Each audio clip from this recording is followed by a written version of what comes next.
எல்லா கும்பராசிக்காரர்களுடைய கேள்வி ஒரே ஒரு கேள்வி தான். 7.5 சனி எங்களுக்கு இன்னும் முடியல. ஆல்ரெடி பல்பு ஃபியூஸ் போச்சு, பலூனில் காற்று போச்சு, டயரில் காற்று போச்சு. டோட்டலாக சீன் க்ளோஸ் அப்படிங்கிற ஒரு சிச்சுவேஷனில் தான் இருக்கிறோம். ராசியில் ராகு தலையின் மேல் அமர்ந்து 7ஆம் இடத்தில் கேது உட்காந்து எங்களை சின்ன பின்னமாக்கி, இது வரைக்கும் 7ஆம் இடத்தில் கேது பகவான் அமர்ந்து ஒரு சினிமாலேயே ஒரு ஹீரோ வில்லன் போல் குடும்பத்தில் தலைவனையும் தலைவியையும் ஆக்கிவிட்டார். திருமணத்துக்காக காத்திருக்கக்கூடிய நபர்களுக்கெல்லாம் வரக்கூடிய வரன்கள் எல்லாமே ஃபேக் ப்ராமிசஸ் ஆகவும் இல்லாத ஒரு விஷயத்தை இருப்பது போல் இவர்களுக்கு காண்பித்து கடைசியில் இவர்களுக்கு தோல்வியையும் ஏமாற்றத்தையும் அவமானத்தை மட்டும்தான் கொடுத்தது. இப்போ ராகு யாருக்கும் கட்டுப்பட்டு செயல்பட வேண்டும் அப்படிங்கிற ஒரு அமைப்பில் இல்லாமல் யாருக்கு தூக்கி கொடுக்கணுமோ அவர்களுக்கு தூக்கி கொடுக்கும், யாரை தூக்கி போட்டு மிதிக்கணுமோ அவர்களை கண்டிப்பாக தூக்கி போட்டு மிதிக்கும். இவ்வாறு வரக்கூடிய இந்த கிரக அமைப்புகள் ஒவ்வொரு ராசிக்கும் என்ன சொல்ல போகிறது அப்படிங்கிறத வழக்கம் போல் பிரித்து மேய்வோம்.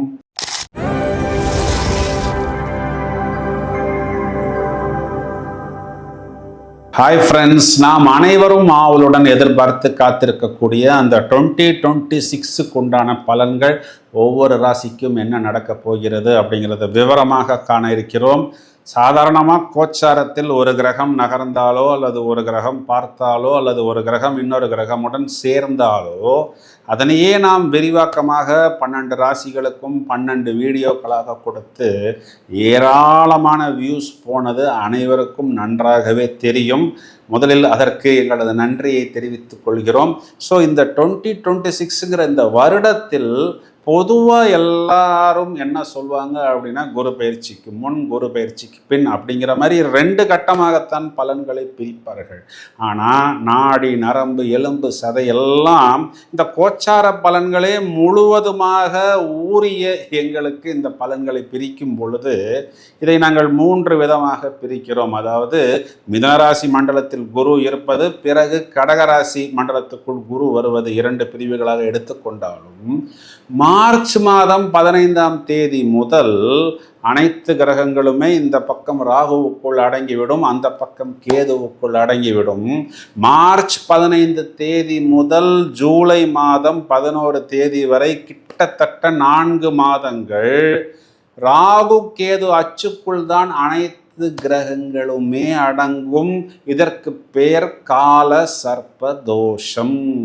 அப்போ எல்லா கிரகங்களுமே ராகு கேதுக்குள் அடங்கும் பொழுது ராகு கேது இந்த 2 கிரகங்களும் தலை விரித்து ஆடும். அதிலும் ராகு தனது சொந்த நட்சத்திரத்தில் நிற்கிறது. ஜூன் மாதம் 5 தேதிக்கு பிறகு ராகுவிற்கு குருவின் பார்வை மறுக்கப்படுகிறது.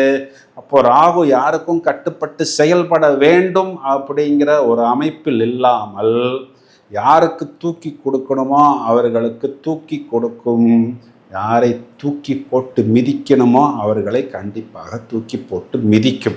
இவ்வாறு வரக்கூடிய இந்த கிரக அமைப்புகள் ஒவ்வொரு ராசிக்கும் என்ன சொல்ல போகிறது அப்படிங்கிறத வழக்கம் போல் பிரித்து மேய்வோம். கும்பராசிக்கு பலன் சொல்லுவதற்கு ரொம்ப நேரமாக காத்துக்கிட்டு இருக்கிறேன். ஏன் அப்படின்னா, எல்லா கும்பராசிக்காரர்களுடைய கேள்வி ஒரே ஒரு கேள்வி தான். 7.5 சனி எங்களுக்கு இன்னும் முடியல. இப்போ ராசியை இது நாள் வரை குரு பார்த்துக்கிட்டு இருக்கிறாரு. ஒன்றும் பெருசாக எங்களுக்கு ஒர்க் அவுட் ஆகலை. இந்த குரு பகவான் இந்த 2026 ஜூன் மாதத்தில் 6ஆம் இடத்தில் மறைய போகிறாரே. என்ன நடக்க போகிறது? ஆல்ரெடி பல்பு ஃபியூஸ் போச்சு, பலூனில் காற்று போச்சு, டயரில் காற்று போச்சு. டோட்டலாக சீன் க்ளோஸ் அப்படிங்கிற ஒரு சிச்சுவேஷனில் தான் இருக்கிறோம். ராசியில் ராகு தலையின் மேல் அமர்ந்து 7ஆம் இடத்தில் கேது உட்காந்து எங்களை சின்ன பின்னமாக்கி, இதற்கு முன்பு அது 2ஆம் இடத்தில் ராகு, அஷ்டமத்தில் கேது, இப்படின்லாம் நம்ம யோசித்து பார்த்தோம்னா எல்லா பிரச்சனைகளையும் எல்லா துன்பங்களையும் துயரங்களையும் மொத்தமாக நான் மட்டும்தான் சுமந்து கொண்டிருக்கிறேன். என்னென்ன இதெல்லாம் நான் யார்கிட்டையும் வெளியில் சொல்லலை. ஏதோ ஒரு சில அஸ்ட்ராலஜர்ஸ் மட்டும் நீங்கள் இதை கண்டுபிடிச்சிடுறீங்க. என்ன சார் பண்ணுறதுன்னு தான் எல்லா கும்பராசிக்காரர்களுடைய கேள்வி. இப்போது நமக்கு ராசிக்கு குரு பார்வை கிடைத்து கொண்டிருக்கிறது. இதில் நமக்கு கிடைக்கக்கூடிய ப்ளஸ்ஸு கொஞ்சம்னு வச்சுக்குவோம், ஒரு 40%ன்னு வச்சுக்குவோம். நமக்கு ராசியாதிபதி சாட்டர்னே 2ஆம் இடத்தில் 7.5 சனியோடைய கடைசி போர்ஷனாக நமக்கு கொடுக்கக்கூடிய மைனஸ் 80%. இந்த பக்கம் ப்ளஸ் 40%னா இந்த பக்கம் மைனஸ் 80%. இப்போ என்ன ஆகுதுன்னா கணக்கு போட்டு பார்த்தோம்னா -40 மிச்சம் இருக்கு. இப்போ குரு 6ஆம் வீட்டில் மறைவது அப்படிங்கிறது நம்மளுடைய ராசிக்கு குரு மாரகாதிபதி. அவர் கெட்டவன், கெட்டவன் கெடுவது கிட்டிடும் யோகம்ங்கிற அமைப்பில் வந்தாலும் நமக்கு குரு ஒரு விதத்தில் மறைந்தாலும் அது ஒரு அனுகூலமான சத்ருவாக மாறுகிறது. அது என்ன சார் அனுகூல சத்ரு அப்படின்னா, என் எதிரி என் மேலே போய் ஒரு கோர்ட்டில் கேஸ் போடுறான், அந்த கேஸினுடைய தீர்ப்பு எனக்கு அவர் ஃபைன் கட்டணுங்கிற மாதிரி விடுகிறது. அதுதான் அனுகூல சத்ரு. இப்போ குரு 6ஆம் இடத்தில் இங்கு மறைந்தாலும் அவர் 7.5 சனியில் மிச்சம் இருக்கக்கூடிய அந்த காலகட்டங்களில் சனி பகவானை பார்க்கிறார். அப்போது சனி 7.5 சனி அப்படிங்கிற அதனுடைய அந்த ரணம், அந்த விஷம், அந்த நெகட்டிவ் டீஆக்டிவேட் ஆகிறது. சாட்டர்ன் நீர்த்து போகிறார். ஜூன் மாதத்துக்கு பிறகு நமக்கு 7.5 சனி இல்லை அப்படின்னு நம்ம எடுத்துக்கலாம். மாறாக 2ஆம் வீட்டின் அதிபதி 10ஆம் வீடு மற்றும் 2ஆம் வீடுன்னு சொல்லக்கூடிய சொந்த வீட்டை பார்க்கிறார்.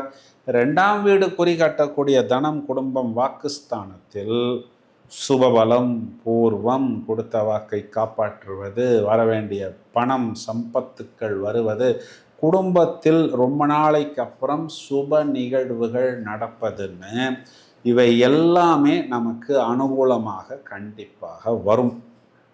இந்த பக்கத்தில் பார்த்தோம்னா 6ஆம் இடத்தை நோக்கி கேது பயணிக்கிறது அப்படிங்கிறது நமக்கு ஒரு பெரிய ப்ளஸ் பாயிண்ட். ஏன்னா இது வரைக்கும் 7ஆம் இடத்தில் கேது பகவான் அமர்ந்து ஒரு சினிமாலேயே ஒரு ஹீரோ வில்லன் போல் குடும்பத்தில் தலைவனையும் தலைவியையும் ஆக்கிவிட்டார்.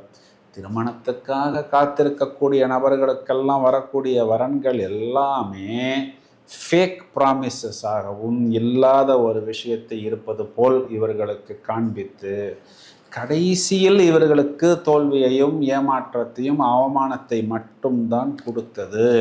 இதெல்லாம் வெளியில் சொன்னால் யாருமே நம்ப முடியவில்லை அப்படிங்கிற ஒரு அமைப்பில் தான் இருந்தது. வருடத்தின் தொடக்கத்தில் ராகுவை புதன் சுக்கிரன் எல்லாம் கடந்து போகும் பொழுது நிறைய பரிணாமங்கள், புது புது தொடர்புகள், புது ப்ராடக்ட்ஸ், கான்செப்ட்ஸ் எல்லாமே இவர்களுக்கு நன்றாகவே பரிச்சயப்படும், அதாவது நன்றாகவே அறிமுகமாகும் அப்படின்னு எடுத்துக்கொள்ளலாம். பிறகு அனைத்து கிரகங்களுமே ராகு கேதுக்குள் அடங்கும் பொழுது ராகு இவர்களுக்கு ராசியில் அமர்ந்தாலும் அனுகூலமான பலன்களைத்தான் கொடுப்பார். ஏனென்றால் அவர் குருவின் பார்வையில் இருக்கிறார். ஜூலை மாதம் 11 தேதிக்கு பிறகு அனைத்து கிரகங்களும் இந்த ராகு கேது அச்சுக்களை விட்டு வெளியிலே வந்தாலும் படிப்படியாக இவர்களது ராசியை விட்டு ராகு பகவான் வெளியே போகிறார். அப்போ இது நாள் வரைக்கும் நம்ம எதுக்கு கோபப்பட்டோம், எதுக்கு பிடிவாதம் பிடிச்சோம், எதுக்கு அடம் பிடிச்சோம், எதுக்கு அவரை திட்டினோம், எதுக்கு நம்ம வில்லங்கமாக புதுசாக யோசித்தோம், எதற்கு தேவையில்லாத வம்புகளையும் தொல்லைகளையும் கஷ்டங்களையும் நாமவே நமது தலையில் எடுத்து சுமந்தோமோ அந்த சிம்டம்ஸ் எல்லாம் இவர்களது ராசியை விட்டு வெளியே போய்விடும். சரிங்க சார், வருடத்தின் கடைசியில் ராகு பகவான் ராசிக்கு 12ஆம் வீடுன்னு சொல்லக்கூடிய விரயஸ்தானத்தில் எங்களை ஆட்டி படைப்பாரே அப்படின்னெல்லாம் யோசிக்கக்கூடிய கும்பராசிக்காரர்களுக்கு அது காலகட்டங்களில் ராகுவிற்கு குருவின் பார்வை வந்துவிடும் அப்படின்னு சொல்வது தான் நிதர்சனமான உண்மை. 10ஆம் இடம் குறிகாட்டக்கூடிய தொழில் உச்சம், 7ஆம் இடம் குறிகாட்டக்கூடிய திருமணம், கலத்திரம், பிஸ்னஸ் பார்ட்னர், வெளிநாட்டு தொடர்பு, நட்பு ஸ்தானத்தில் இருந்த அந்த நெகட்டிவ் சிம்டம்ஸ் எல்லாம் வெளியே போய்விடுவதும், தனஸ்தானத்திற்கு குரு பார்வை அப்படிங்கிறதும் இவர்களுக்கு கண்டிப்பாக இந்த 2026 அப்படிங்கிறது முதல் தரமான ராஜயோகத்தை கொடுப்பதற்கு தயாராக இருக்கிறது. இந்த வாய்ப்பை முழுவதுமாக உபயோகித்துக் கொள்ளுங்கள். பரிகாரம் அப்படின்னு எடுத்துக்கிட்டோம்னா தொடர்ச்சியாக ஆஞ்சநேயர் வழிபாடு, நரசிம்மர் வழிபாடு சனிக்கிழமைகளில் நீங்கள் செய்யும் பொழுது, குறிப்பாக சுவாதி நட்சத்திரம் வரக்கூடிய நாட்களில் நீங்கள் நரசிம்மரை வழிபடுவது உங்களுக்கு மேலும் மேலும் ஒரு நல்ல உச்சத்தையும் கவச்சம் போல் உங்களுக்கு பாதுகாப்பு கொடுத்து வெற்றிகளையும் வாய்ப்புகளையும் ஏற்படுத்தி கொடுக்கும் அப்படின்னு சொல்வது தான் நிதர்சனமான உண்மை. இந்த பதிவை உங்களது நண்பர்களுக்கும் உறவினர்களுக்கும் ஷேர் செய்யுங்கள். தொடர்ந்து இணைப்பில் இருங்கள். மேலும் பல வீடியோஸ் தயாராகி கொண்டிருக்கிறது. Thank you friends.